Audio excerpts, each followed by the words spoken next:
এগুলো সব কিছু অনলাইনে আছে, ওয়েবসাইটগুলোতে আছে, জেলা পরিষদের ওয়েবসাইটে আছে। বরাদ্দ 3 রকম বরাদ্দ আছে, সবগুলো বরাদ্দই সব জায়গায় কোয়ার্টার বাই কোয়ার্টার চলে যায় যথাসময়ে। এবং বিশেষ বরাদ্দের ক্ষেত্রে এই যে আমি আজকেও বললাম যে এখানে এই যে আমরা সদর উপজেলায় আছি, এই সদর উপজেলাতেও 11 কোটির উপরে বিশেষ বরাদ্দ এসছে। সিটি কর্পোরেশনের মাধ্যমে আলাদা করে আবার বিশেষ বরাদ্দ এসছে।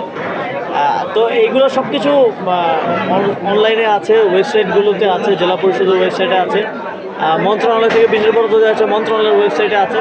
এগুলো আপনারা ইজিলি অ্যাক্সেস করে দেখতে পারেন। তো এটা হচ্ছে বক্তব্যের মাধ্যমে এক ধরনের বিভ্রান্তি তৈরি করা এবং মিডিয়ার মাধ্যমে সেটাকে ছড়ায় দেওয়া এবং এটা বিভক্তি তৈরি করার চেষ্টা করা যে দেখো অন্যান্য উপজেলাগুলোতে দেয় নাই, তারা নিজেরা নিয়ে গেছে। প্রশাসক তারাই হয়েছে যারা নির্বাচনে নমিনেশন পায় নাই অথবা নির্বাচনে পরাজিত হয়েছে, যাদেরকে মানুষ প্রত্যাখ্যান করেছে, তারা বঞ্চিতদেরকে ওইখানে আসলে পোস্টিং করা হয়েছে।